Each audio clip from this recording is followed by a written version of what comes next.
சண்டேனாலே non veg தாங்க special. Non veg இல்லாமல் வேறு எது செஞ்சாலுமே அந்த நாள் சண்டே மாதிரியே இருக்காது.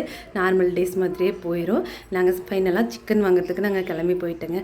அங்கே இருந்ததெல்லாம் அழகாக வீடியோ எடுத்துகிட்டு புறா கோழி காடையெல்லாம் வீடியோ எடுத்துகிட்டு சிக்கன் தாங்க கட் பண்ணிகிட்ருக்காங்க. இதுக்கு நம்ம வந்து சிக்கன் வந்து சோம்பேறி சிக்கன் தான் செய்ய போகிறோம். அதுக்கு லைட்டாக சின்ன சின்ன பீஸாக கட் பண்ணி எடுத்துக்கணுங்க. சிக்கன் எடுத்துக்கணும். சிக்கன் கூட பச்சை வெங்காயம், மிளகாய், தக்காளி, கருவேப்பிலை, தேவையான மசாலா ஐட்டம்ஸ் எல்லாமே போட்டுக்கணுங்க.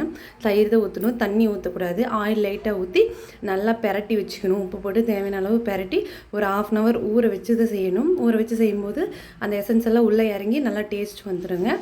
மேலே வந்து இப்போ கொத்தமல்லி தலை தூவி விட்டுட்டு சைடில் நான் ரைஸ் வச்சுட்டேன். ஒரு பேன் எடுத்துக்கணும். பேன் எடுத்துகிட்டு நம்ம கலக்கி வச்சுருக்கிறத அதில் அப்படியே போட்டு ஆயில் எதுவும் ஆட் பண்ணாமல், தண்ணி எதுவும் ஊற்றக்கூடாது. அந்த மசாலா தண்ணி மட்டும் கொஞ்சமாக ஊற்றி நல்லா கொதிக்க வச்சுருந்துங்க. கடைசியில் கடல தேங்காய் போட்டு நல்லா எண்ணெய் பிரிஞ்சு வந்து எடுத்தால் சோம்பேறி சிக்கன் ரெடி.